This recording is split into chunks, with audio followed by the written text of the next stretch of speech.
if you see the respiration, aerobic respiration equation,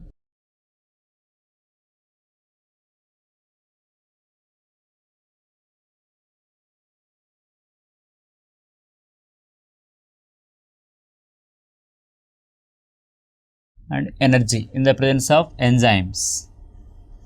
The presence of enzymes, the glucose is converting into, or it is completely oxidized into carbon dioxide and water. So it is complete oxidation, complete combustion.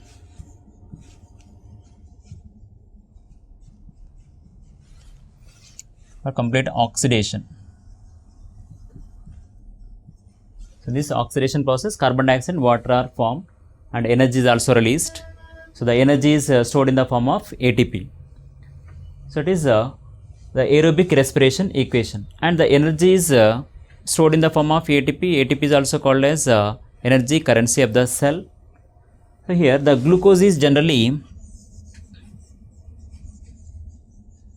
it is glucose. The glucose is converting into,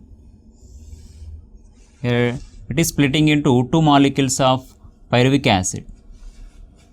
In the first step of respiration, the glucose is converting into 2 molecules of pyruvic acid, and next it is oxidized into carbon dioxide and water in further process. So let us discuss one by one. There are mainly here 4 steps are there in aerobic respiration. First one is glycolysis, second one is pyruvic acid oxidative decarboxylation, third is Krebs cycle, and the fourth one is electron transport system. So the first step, glycolysis.